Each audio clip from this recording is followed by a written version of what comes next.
on stage. I'd like this side just to sing guitar solos, and this side to cheer, as if you're cheering for their guitar solos, okay? So let's just do that on 3, and we'll see Sorry Mom. 1, 2, 3.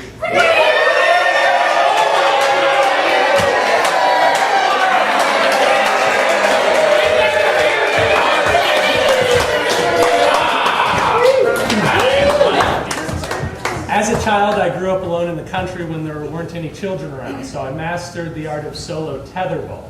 Now, one summer afternoon. When I was in the country in Weimar, Texas, I walked through the living room and I saw in this old house that the rocking chair was rocking by itself. And I was like, Mom, the rocking chair is rocking by itself. Oh my God, I don't care that you're in the shower. Oh my God. And then she said, sure, that's where the ghost lives. I used to have a teddy bear that, like, I never even really had as somebody who has memory, but as a baby, and it had a little wind-up thing in the back that played a song, and I always just knew it as a thing that sat in the closet. And then when I was about 10 years old, it was up in the closet where it always sat, and it just started playing music. And it was like that really creepy, like Mr. Softy, like do like Ice Cream Man song. Scared the fuck out of me. When I was a kid, I had a little terrarium I filled with bugs and pitted them against one another to do feats of strength. When I was a child, I had one of those like baby things. It's like a mechanical baby, like a Tamagotchi, except it was a baby. It cried and you had to feed it. And when it kept crying in my top drawer of my bedside table, I decided I'm not going to have kids.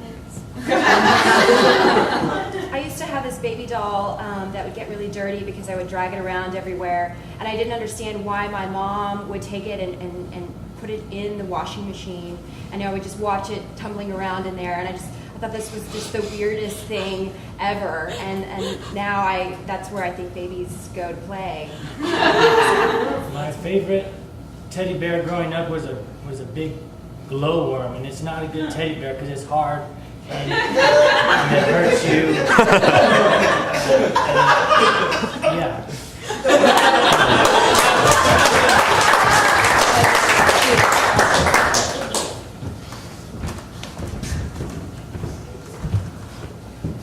That was a good one. I know. No. Effie. No, I don't deserve that. Wow. This is bowling, and honey, we've had a really rough time the past couple weeks, okay? So I just feel like if you could just support me in my next bowl, like that would mean the world to me. If you could just like support me, just verbally, mentally, spiritually. You got it. You got it, baby. Okay. We are going to destroy. You're never gonna cheat again, I can tell. We're gonna show them that our love means more than their love because we get more pins than they do. Absolutely. That's the message. Yeah. Good job. Good job on the strike, Bob and Janet. Thank you. Congratulations. Thank you. Mostly. Mostly It's all you. Bob. Yeah. It's all Bob. You got this. Don't screw it up! Don't Get screw it up! Get in her head, Jan. Hey. If you don't get this, it probably means you're infertile. This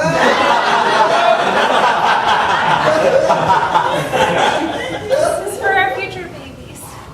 If there are any.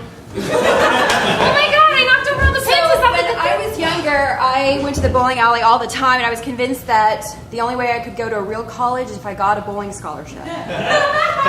And I was really good. I knew all the terms. A baby turkey. inside your belly. Anyway, well, I can't do this with the bowling balls anymore. I have other balls I have to wax these days.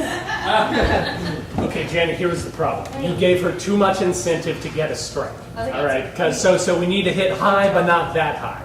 All right, like maybe a broken leg or being fired from their job, something like that. Oh, All right. she could very easily be fired from her job. Oh, I know. She's no Yeah, definitely. What do you You got two got? pigs. 2 pigs. That's great. That's definitely enough to cobble a life together. Well, okay, well then I guess I get to go again? Yeah. Damn Yeah. better. You have to go again because you did not do as well as you could have. I feel like again, and this one's gonna determine and exemplify how good your jokes land at parties. I just feel like Like at award shows, when people get invited back, it's because they did such a good just throw the ball. Because someone canceled at the last minute. You got this, babe. Don't screw it up! I don't know why you wouldn't just let me carry the baby. Well, you've ruined stuff before. I assume that Okay, means it good was job. a strike. Well, a spare. It was a spare. Fair. It was a spare. If you don't How have do the you not know? balls to watch with, you don't have balls. Yeah. How do you? A spare is 2, strikes 1. You only get the next frame added again to your score for this frame. It all makes perfect sense. Perfect sense. Okay. All right, Janet. Janet, stop. You don't want to be loose. You don't want to be loose. You want it like a fulcrum and a lever. I want That's to what be you hard. want to do. I want to Yeah. be so hard for you. Absolutely. Okay. Instead of talking Like crap to them, diamond. can we just like talk about our gender ambiguous relationship? It's what makes us work. I have a lot of free-running hormones in me right I now, can tell. and I don't know what's going to happen next. They're actually having a pretty personal conversation. We probably shouldn't. Bob and Janet, thank you for bringing us out and letting us. Yeah, no problem. We of do course. it every Thursday, first Thursday of the month. Every Thursday, first Thursday. Also, 5th Thursdays when there's a 5th Thursday. When there's a 5th Thursday. And then the next first Thursday, we do it again. Yeah, and it's absolutely. like, wow, we just did this. This is fun.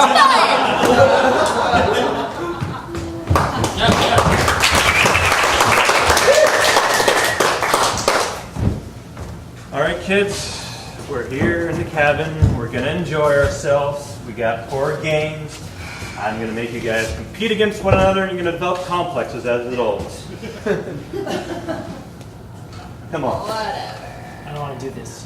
I don't want to do this. Dad, I told you before we left Yeah. that you have to approach them totally different. They're twins. Yeah. They have this weird thing, and when they're in a bad mood, they're in a bad mood together. Yeah, but I mean, they're interchangeable, though. I mean, they're twins, right, Johnny? I mean, Sarah. I'm Janet. Stop. I'm his only pure child. I was just meant individually. I'm unique only into myself.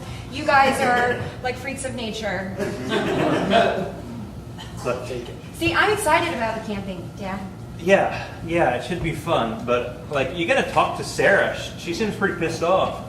I just don't get their thing. When I was in college, I had this really close friend, and when I told her that one of my eyes is like half green and half brown, A wallet full of kid pictures, except they're all just one of the twins. she told me that maybe it's because I actually had a twin in utero, but I ate it.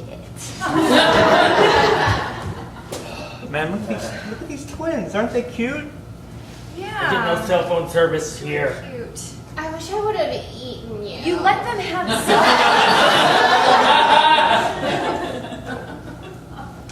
Yeah. Gotta communicate somehow. Now they're gonna be part of some big twin network.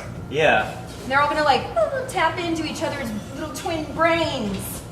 I Yeah. don't want that for myself. It's like you've never listened to anything that we've said Johnny, ever before. I listen to you all the time. All the time.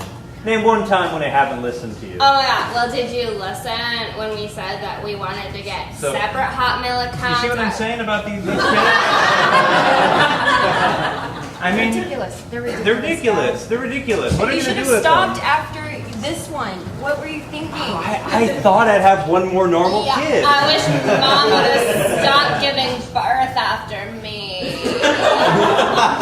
One twin would be acceptable because then it's just like they don't have this weird identical bullcrap going on. And I don't know how she convinced Roger not to ever talk and let her do all the talking. Yeah. I took all the talking in utero.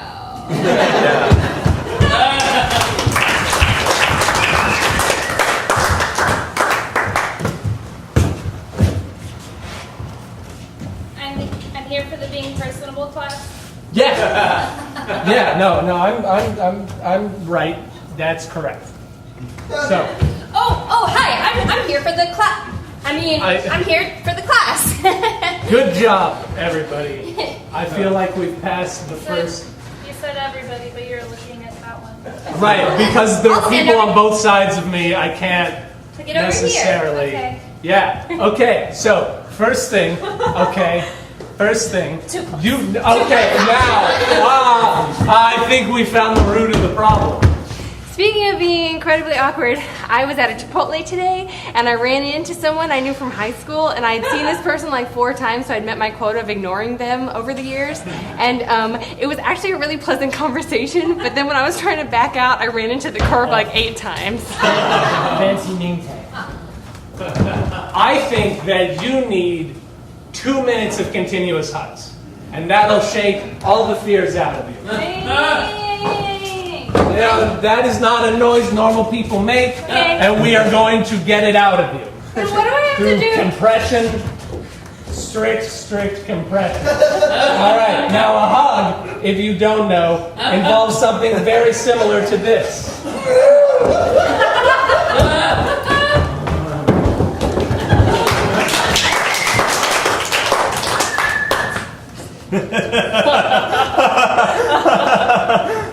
Oh, we killed that man 8 years ago.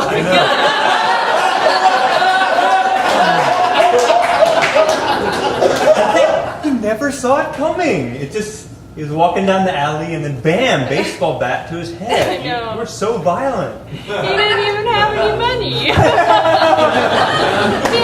he had a sad little notebook full of jokes. We just Those types never have any money. oh my God, you're working out. Yeah. That's yeah. crazy. It's so I have. crazy. I've been making a lot of strides. I've been trying different forms of murders and poisons, and yeah. Yeah, I got you. I understand. Yeah. So more planned out stuff. Maybe Yeah. like pumping some iron, Yeah. but eating the Popeyes chicken Eating to the bulk Popeye. up. Totally. You know, That's, eating that's, them. that's how it rolls. You know, I always kind of felt like maybe your technique was, not the strongest. I'm just gonna say it wasn't the strongest. How is it not the strongest? Who had the bat? Who had the bat? I planned it. I planned it all. Look, I was saying, hey, we should sociopathically kill this random stranger who's walking down the street, and then bam, you did it. Whenever I'm committing crimes, I like to think about how I'm going to get away. Even if it's jaywalking, I think like I could take the cops, if I run the other direction, and they Bloody bat. they can't catch me. I don't care if I go to jail. Yeah, I mean, it's been me the whole time, really. The impetus. I'm a follower. Yeah. I never realized that. Yeah. Did you profile me? Did you find me? Kind Follow of. Me? Kind of, yeah. Why didn't you kill me? Because you're too useful to me. I wish you had. No.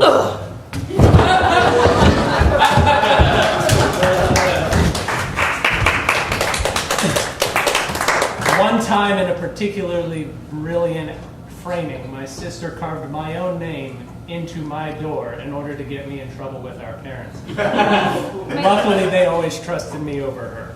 My parents found what I didn't understand was a joint as a child and thought it was a candy cigarette with lipstick on it that they had thrown into a container and left in a closet after one of their own parties and blamed my best friend.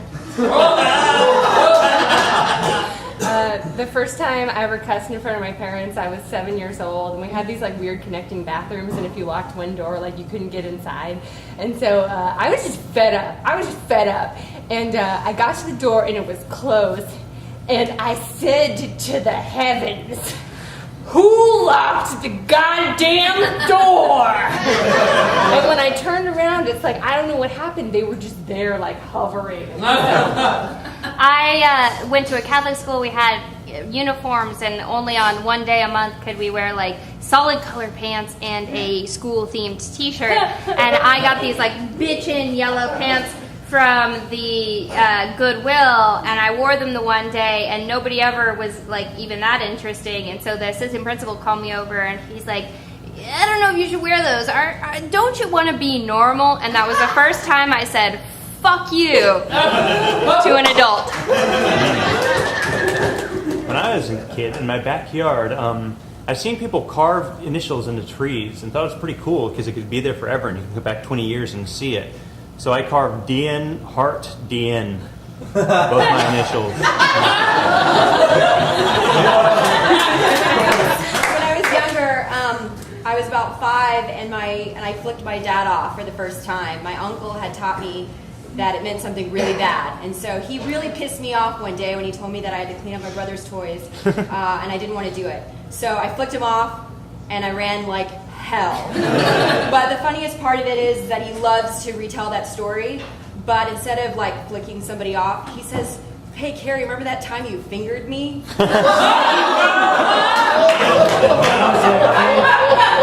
I went through an ear flicking phase. In school, when it was cold, I would flick kids' ears and they would be so hurt. And